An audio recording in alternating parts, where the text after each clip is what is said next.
ये आकाशवाणी रायपुर है। छत्तीसगढ़ी समाचार बुलेटिन के संग स्मिता शर्मा के जय जोहार। अब आप सुनाओ आज के प्रमुख समाचार।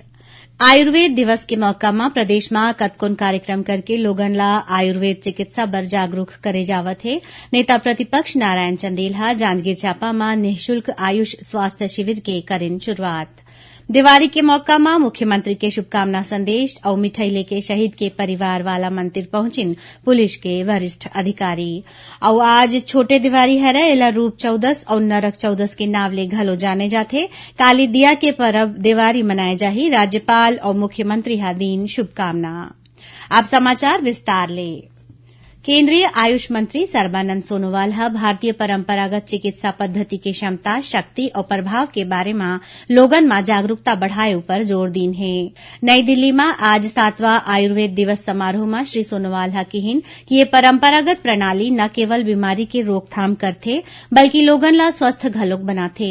श्री सोनोवाल हा कहिन कि देशवासी मन ला हजारों बछर ले उपयोग में अवैया भारतीय परंपरागत चिकित्सा पद्धति के महत्व ला समझाना चाहिए। ओमन कहिन कि एखर ले देश ला आत्मनिर्भर बने में मदद मिलही। श्री सोनोवाल हा कहिन कि प्रधानमंत्री नरेंद्र मोदी के समर्थन ले आयुष क्षेत्र हा पूरा विश्व में अपन अलगे पहचान बनाए है। ओमन कहिन कि आयुष और जनजातीय कार्य मंत्रालय हा देश के 10 करोड़ जनजातीय लोगन के फायदा बर काम करे बर एकठन समझौता ज्ञापन में हस्ताक्षर करे है। एती छत्तीसगढ़ में घलो आज आयुर्वेद दिवस के मौका में कतकोन कार्यक्रम करके लोगन ला आयुर्वेद चिकित्सा बर जागरूक करे जावत है। यही कड़ी में जांजगीर चांपा जिला में आयुष विभाग डहार ले निःशुल्क आयुष स्वास्थ्य शिविर के आयोजन करेगी, जेकर शुरुआत नेता प्रतिपक्ष नारायण चंदेल हा करेन। प्रदेश में माओवादी घटना में शहीद हुए पुलिस जवान मन के परिवार वाला मन ला दिवाली के मौका में मुख्यमंत्री भूपेश बघेल हा शुभकामना संदेश और मिठाई भेजे के निर्देश पुलिस अधिकारी मन ला दीन है। यही कड़ी में धमतरी जिला के पुलिस अधीक्षक प्रशांत ठाकुर हा जिला में शहीद हुए पुलिस कर्मचारी मन के परिजन मन ले मुलाकात करेन और ओमन मुख्यमंत्री के शुभकामना संदेश के संग मिठाई भेंट करेन। यही दौरान ओमन हा शहीद मन के परिवार वाला मन के हालचाल घलो पूछिन। ओती कोरिया जिला में घलो पुलिस अधीक्षक त्रिलोक बंसल और दूसरा अधिकारी मन हा शहीद हुसनैन अंसारी और शहीद संतोष एक्का के घर पहुंच के उनकर परिवार वाला मन ला भेंट देन। ऐसने महासमुंद जिला के पुलिस अधीक्षक भोजराम पटेल हा शहीद गौतम पांडे के घर जाके उनकर पत्नी और लइका मन ले मुलाकात करेन। ए दौरान ओमन हा लइका मन ले चर्चा करके करियर ले जुड़े मार्गदर्शन घलोक दीन। दिवाली तिहार ला देखत रायपुर संघरा प्रदेश के आने जिला में पुलिस हा सुरक्षा व्यवस्था ला बढ़ा दे हावै। राजनांदगांव जिला में करीबन 150 पुलिस जवान मन ला तैनात करे गे हे। ये जवान मन हा शहर के बाजार, चौक चौराहा और सार्वजनिक जगह में नजर राखत हे। उहे रात में पेट्रोलिंग गश्त ला घलो बढ़ाए गे हावै। तिहार के दौरान कोनो भी प्रकार के स्थिति ले निपटे बर पुलिस अधीक्षक प्रफुल्ल ठाकुर संघरा बड़े अधिकारी और जवान मन हा काली शहर में फ्लैग मार्च करेन। एती जांजगीर चांपा जिला में घलो पुलिस हा लोगन ले त्योहार के दौरान शांति बनाए राखे के अपील करीन है। पुलिस और जिला प्रशासन के अधिकारी मन हा शहर के प्रमुख जगह मन में नजर राखत हैं और सशस्त्र जवान मन डहार ले पैदल पेट्रोलिंग करे जावत है। आज छोटे दिवाली हरे एला रूप चौदस और नरक चौदस के नाव ले घलो जाने जाथे। रीति रिवाज के अनुसार रूप चौदस मां घर के अंगना और बाहिर मां रंगोली सजा के 14 ठन दिया जलाए जाथे। राज्य के आने जगह मन में रोशनी के तिहार में प्रतिष्ठान और घर मन में बिजली के झालर ले आकर्षक सजावट करेगे है। काली दिया के परब दिवाली मनाए जाही। दिवाली तिहार ला लेके लोगन मन में बड़ उत्साह है। राजधानी रायपुर संग प्रदेश के सब्बो शहर और कस्बा के बाजार मन में चहल पहल और रौनक देखे जावत है। राज्यपाल अनुसुईया उइके और मुख्यमंत्री भूपेश बघेल हा प्रकाश के महापर्व दिवाली तिहार के पहली संझा प्रदेशवासी मन ला बधाई और शुभकामना दीन है। अपन संदेश में राज्यपाल हा कहिन कि दिवाली हमर वैभवशाली परंपरा के अंग है। 2 बछर के कठिन बेरा निकले के बाद लोगन उत्साह के संग दिवाली मनावत है। राज्यपाल हा गोवर्धन पूजा और भाई दूज के घलोक बधाई दीन है। ए मौका में राज्यपाल हा देश के सुरक्षा में तैनात जवान मन ला दिवाली तिहार के शुभकामना देवत कहिन कि दिवाली के पावन पर्व में ओमन हा परिवार के त्याग करके देश के रक्षा के अपन दायित्व निभावत हैं। ओमन यहू कहिन कि हमन ला तिहार मनाना चाहिए, फिर ओखर संग पर्यावरण के स्वच्छता के ध्यान घलो रखना चाहिए। छत्तीसगढ़ी समाचार बुलेटिन आप मन आकाशवाणी रायपुर ले सुनत हव। छत्तीसगढ़ के खबर ले है आपके वास्ता और खबर के विश्वसनीयता ले है हमर वास्ता। आकाशवाणी समाचार रायपुर के प्रादेशिक समाचार बुलेटिन के संगे संग हमार समसामयिक कार्यक्रम आप रेडियो के संग अपन मोबाइल में घलो सुन सकत हव। आकाशवाणी समाचार फेसबुक, ट्विटर और यूट्यूब में घलो हावय। हमार फेसबुक पेज हरे Chhattisgarh news on AIR, Twitter handle CGAIR news और हमार यूट्यूब चैनल हरे छत्तीसगढ़ AIR न्यूज।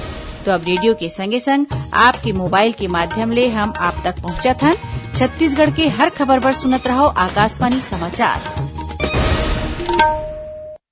अब आगू बढ़बो बाचे समाचार कोती। रोशनी के तिहार देवारी देश भर में उत्साह के संग मनाए जावत है। उमंग के तिहार में थोरको लापरवाही हा सेहत में खराब प्रभाव डाल सकत है। जिला देखत पटाखा फोड़त खानी सावधानी बरतना जरूरी है। राजधानी रायपुर के वरिष्ठ नेत्र रोग चिकित्सक डॉक्टर सुभाष मिश्रा हा बताएं कि देवारी में पटाखा के सेती हाथ और उंगली जले के संगे संग आंखी में घलो असर पड़ सकत है। फटाका के धुआं के कारण आंखी में जलन चुभन के संग लालिमा होए के खतरा रहथे। एकर अलावा फटाका से चोट लगेले आंखी में घाव, खून के थक्का बनना या पुतली ला घलो नुकसान पहुंच सकत है। डॉक्टर मिश्रा हा तिहार के दौरान खान पान, दिनचर्या और एला बनाए के तरीका ला लेके लोगन ला सावधानी बरते के सलाह दीन है। कांग्रेस प्रदेश कार्यकारिणी के बैठका 31 अक्टूबर के रायपुर के कांग्रेस भवन में होही। ए बैठका में शामिल होए बर अखिल भारतीय कांग्रेस कमेटी के प्रदेश प्रभारी PL पुनिया हा 27 अक्टूबर के रायपुर पहुंचत हे। श्री पुनिया 5 दिन के छत्तीसगढ़ दौरा में रही। ए दौरान ओमन हा जगदलपुर और दंतेवाड़ा में राखे गे कांग्रेस पदाधिकारी मन के बैठका में शामिल होही।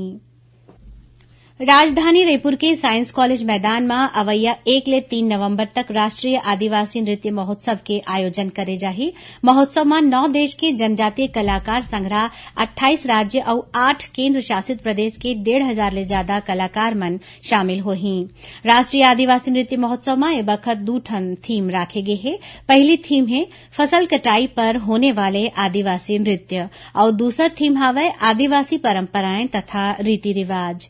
विजेता मन ला कुल 20 लाख रुपया के पुरस्कार दे जाही। आदिवासी नृत्य महोत्सव के माध्यम ले न केवल राष्ट्रीय अंतर्राष्ट्रीय स्तर में जनजातीय कलाकार मन के बीच कला के साझेदारी होही, फिर ओमन हा खान पान, रीति रिवाज और शिल्प शैली ला घलो समझ सकही।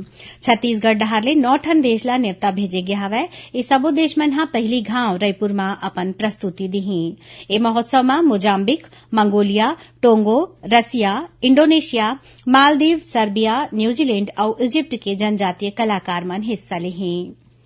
ऑस्ट्रेलिया के मेलबोर्न में आज खेले गए world cup T20 cricket match में भारत हा पाकिस्तान ला 4 विकेट ले हरा दे है। विराट कोहली हा नाबाद 82 रन बना के भारत के जीत में अहम योगदान दीन। वहीं हार्दिक पांड्या हा 40 रन के पारी खेलिन। एकर पहली पाकिस्तान हा पहली बल्लेबाजी करत निर्धारित 20 ओवर में 8 विकेट के नुकसान में 159 रन बनाइन।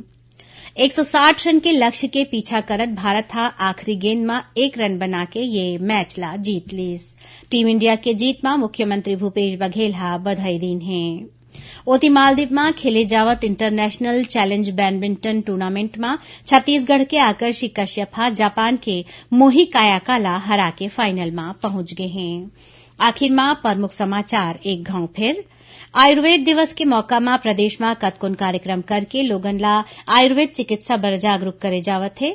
नेता प्रतिपक्ष नारायण चंदेल हा जांजगीर चांपा में निःशुल्क आयुष स्वास्थ्य शिविर के करेन शुरुआत। देवारी के मौका में मुख्यमंत्री के शुभकामना संदेश और मिठाई लेके शहीद के परिवार वाला मंदिर पहुंचिन पुलिस के वरिष्ठ अधिकारी। और आज छोटे देवारी हरे एला रूप 14 और नरक 14 के नाव ले घलो जाने जाथे। काली दिया के परब दिवारी मनाए जाही। राज्यपाल और मुख्यमंत्री हा दीन शुभकामना। एक संग छत्तीसगढ़ी समाचार बुलेटिन इहे सिरावत है। जय जोहार।